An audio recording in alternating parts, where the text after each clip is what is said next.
Welcome, gentlemen, to the first educational blog post based around injury and rehab subjects as a part of 3.0. In this conversation, we'll be discussing what is neutral posture and why is it important in everyday life. So to be discussed in this presentation, we're going to have an introduction into anatomy of the spine, so you'll have a better understanding of the makeup of your spine. We're going to look at what it actually means when the coaches say hips tucked under, hips tucked under, core tight, and a neutral spine. We're going to look at the contraindications of poor posture, so what happens as a result of poor posture. We'll look at how this relates to your training, and then potential injuries that can be caused by poor posture and or bad lifting technique. So to start us off, the spine is made up of 33 vertebrae and are categorised into 5 sections as shown on the left in the diagram. Now your cervicular spine is predominantly made up in your neck area, and here you have 7 vertebrae. Moving down from here, you have your thoracic spine. This is from the base of your neck and works pretty much down just above your lower back, and this is your thoracic vertebrae. Now your lumbar spine is the weight bearing aspect, and as you can see there's 5 vertebrae here. Now the difference here is they are stronger, larger, thicker parts of the vertebrae, so it can better cope with the load. These are also the largest and the strongest of the vertebrae to suit for this reason. If there's any sort of disc damage, predominantly it's very common that this occurs in the lumbar region as opposed to anywhere else. Finally, you've got your sacrum and your coccygeal vertebrae. These are fused and this forms part of your pelvis. So that's a little bit of background into the sort of vertebrae that make up your spine. Now you might hear this said a lot in camp, the saying of hips under, core tight, and you might be wondering what this actually means. Now, as you can see from the diagram on the right hand side, the red areas represent your abs and also your glutes and your hips. As you can see now, the diagram is demonstrating a neutral posture, and this is as a result of the glutes and your hamstrings being contracted. If you were to not activate these muscles, particularly when training, this can lead to bad sort of postural positions. As you can see, the muscles are keeping the actual joints in position, keeping it nice and neutral. We're just going to go through and discuss this a little bit further detail now. So these are some possible postural conditions that can be brought about as a result of tight muscles, but also it's most important to note some of these can be hereditary also, but predominantly some of these will be from tight muscles and poor posture. There's a variety here, so if I go through some of them, so you've got a couple of examples of normal posture there. Anything that has the word kyphosis in it refers to that thoracic spine we looked at earlier, so that middle of the back. Anything that's lordosis, so the third image in from the left, this is looking at the lumbar region. As you can also then see, the far right hand side, scoliosis, this is an example of a lateral curvature. So just a few examples here, guys, again just giving you a bit of background information, some different postural conditions. So as touched upon, a kyphotic curve or hyperkyphosis, this is excessive curvature of the thoracic spine. This can be brought on by long-term tightness in your pectoral muscles or your chest muscles, which is also known as upper cross syndrome. This is where, due to over-tight muscles in your chest, it draws your shoulders forward and it brings you into that arched back position with a thoracic spine. To explain upper cross syndrome a little further, it is predominantly brought on by tightness of the muscles in your pectorals, so your chest, and also your upper traps and your levator muscles, your neck. When these muscles are over tight, they shorten and they lose range of motion. As a result of this leads to the cervical flexors, which are neck muscles again, and your rhomboids and lower traps. They become stretched, overstretched, and they also lose strength.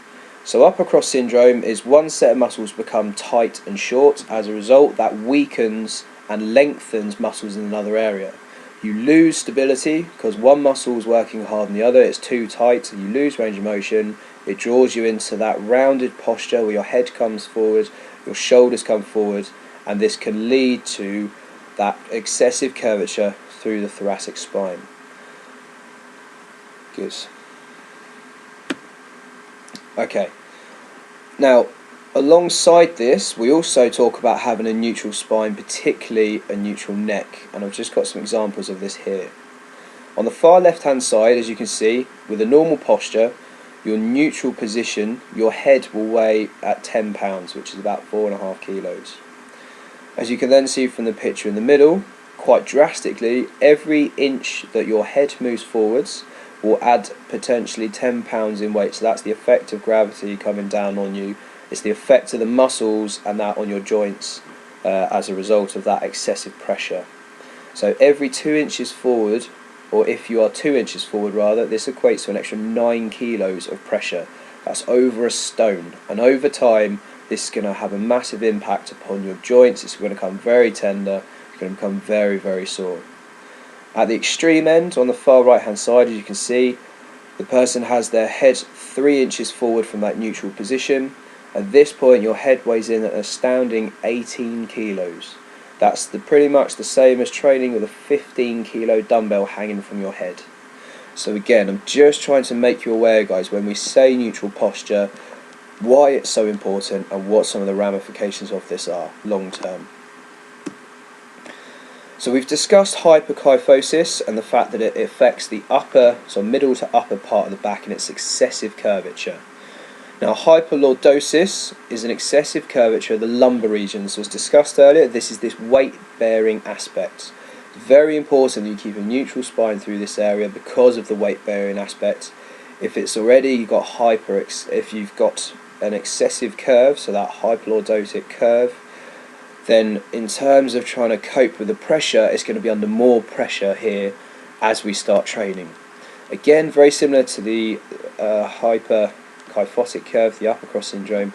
This can also be brought about by muscular imbalances, in this case tight hip flexors, which we're going to discuss further now. So very similar again to the upper part, so a lower cross syndrome, the tightness of the muscles in the hip flexors and also your extensors and your back become tight and short. This will then lead to your abs and your glutes becoming overstretched and weakened, resulting in loss of strength and stability. And then if you relate this to training again, range of motion is affected and you end up with a weakness in these overstretched areas. So yet again, the cross syndrome, as you can see, you have two areas of tight muscles. As a result of this, they become short, they affect the range of motion, the muscles shorten up, they therefore stretch and weaken the other areas, and this is where we end up with this out of posture lower spine. So what I want to talk through now, guys, is relating this back to our training, some examples of having a neutral spine when we actually train in the sessions. On the far left hand side, as you can see, we've got a deadlift, and this is an example of a hyperkyphotic curve. So as you can see, the middle of my back is very, very rounded. All that pressure that you're pulling up is coming through that area. Not only can it potentially affect the muscles here in particular, because you're overworking them, you're overstraining the muscles, but it also can damage the joints. In the middle, we've got a neutral spine, so as you can see, I've got a nice flat back, my lower back isn't arched too much, and my head is in a neutral position. On the far right hand side, we've got a mild sort of curvature of the lower back, but the most important aspect here is you might look and think that my back's straight, but what you will notice is the head position. So we're talking again about keeping it in a neutral position. It's very, very extended backwards, and again this can lead to sort of straining your neck muscles, and we need to make sure that you keep a neutral spine at all times. So that's an example for the deadlift. Again, another exercise that you might not necessarily think it would actually apply too much, but it's surprising how much it can, is the ropes. So again, on the left hand side, as you can see, I'm sort of arching my head forward, and again, as we get more fatigued, this is where it's even more important that we keep an eye on our posture. So my head is looking down at the ground, I'm hanging my head, that excess weight we talked about earlier becomes a factor. As you can see, the middle of my back is very rounded, I'm putting excess strain through the joints and also the muscles, and this is something we just need to be aware of. As a comparison, as you can see in the middle, so I've got a nice flat back, neutral spine, so especially in that cervicular area, so my neck, you can make sure that my neck is in a neutral position. On the right hand side again, you might think nice flat back, but as you can see, yet again, there's actually excessive curvature of the lower back. So again, guys, just three examples there 2 with excessive curvature, 1 with a flat back. So hopefully you're starting to see and understand now the importance of having a nice neutral spine, keeping your core tight, your hips under, drawing your abs in when we train. Now I just want to briefly touch upon just some of the injuries that can relate to poor posture, and again, this isn't to scare you, this isn't to freak you guys out, it's just to inform you and just make you more aware of the impacts and the ramifications of posture and making sure that we understand how important it is. Now a disc herniation or a prolapsed disc is a very real possibility, and it's something that we very much look at, try and prevent as much as possible, particularly in exercises such as deadlifts and when you lift up the farmer's walk bars. So again, this is where bracing and tightening our core, having a neutral core and spine, will really help prevent this. To touch upon it briefly, if you use the donut analogy, so imagine you've got a donut, you squeeze one side of it and the jam comes spurting out the other, that's effectively what's happening. So through excessive curvature of the lower back, this is a potential risk, it's something we need to be aware of. You need to keep a neutral spine so we can prevent damaging that disc and having it move. Your disc is there to cushion and act as a shock absorber between the vertebrae, so again, as touched upon earlier, with the lumbar region of your lower back, that is the weight bearing aspect. If your disc isn't in the right place or it's damaged, then it's not going to be functioning 100%. You will not be able to absorb the pressure as we exercise, and that's a really key thing, guys, okay? I want to briefly touch upon also the symptoms of this. So please don't start self-diagnosing, guys. It's just, again, to inform, to make you aware. So some of the symptoms of sort of disc damage is an inability to stand up straight. So when that jam comes out the back of the donut, if the disc is slightly damaged, what you'll find is there'll be a position, normally leaning forwards, that is more comfortable. If you lean back, then as you can imagine, you're compressing that damaged part of the disc. That's what's going to cause the pain. So one of the first symptoms, and again you can start to recognise this, is your inability to stand up straight with a disc damage. Sometimes you can have shooting pain and numbness down your leg or both legs. This is where the nerve is being compressed by the herniation, and also severe localized pain that spreads across your back. You can normally pinpoint it to the middle of your back, but if it's disc damage, it will radiate out across your entire lower back. Now again, guys, I'm not explaining this to scare you. I'm just trying to make you guys more aware. If you start to feel a niggle in your lower back, please do not think you're okay and just push through. Stop, because what we are trying to do at all times is prevent injury. Keep that neutral posture will help prevent what we've just discussed here with the disc damage. So to finish, guys, just some points to take away. So you've heard about the saying, core tight, hips under, neutral spine. Hopefully this is now explained and giving you guys an understanding of what that actually entails. It's keeping your glutes and your abs contracted and tight whilst you train, keeping your head in your neutral position. This allows your spine to stay straight and will lead to better posture. As a result of this, we will prevent injuries such as disc damage. You will also be able to prevent muscular conditions and imbalances such as the upper and lower cross syndromes that we looked at, and therefore you again prevent injury from these aspects. Your muscles will be firing as normal. This will maximise your training, enabling you to train harder, lift more, and stay injury free, which is the key for what we're after.